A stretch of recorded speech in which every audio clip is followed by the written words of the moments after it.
A Spanish personal pronouns review and a conjugation of the verb estar in the present of indicative. If you remember from the previous lesson, we learned the English personal pronouns I, you, he, she, it, we, you plural, and they, and the present of indicative of the verb to be, which is I am, you are, he, she, or it is, we are, you are, and they are. That is pretty simple compared to the Spanish, where the verbs are a little bit more complex. So let's have a look and see how we conjugate the verb estar in the present of indicative. So we've got our personal pronouns also that we learned in the previous lessons. Yo, tú, usted, él, ella. Then we have the subject. We don't have the word it as per se in Spanish. We need to use the subject like the car, el coche, or the house, la casa.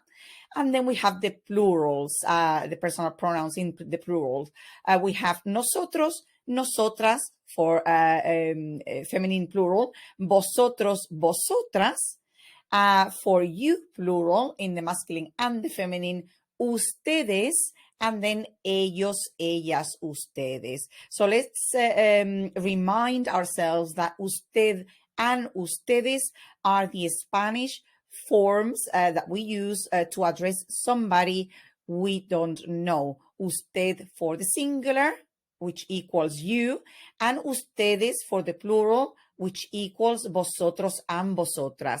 However, let's also remind ourselves that the words usted and ustedes will always use in Spanish the third person of the singular and plural in all of the verbs. And that is the reason that we include usted with él and ella for the singular and ustedes with ellos and ellas for the plural. So now that we've reviewed that, let's have a look at the present of indicative of the verb estar and how would you conjugate that and say I am, you are, he is, we are, you plural are, and they are.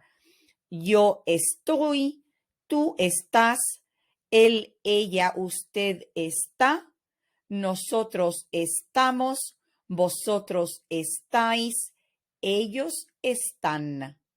So let's repeat that also for listening and pronunciation purposes.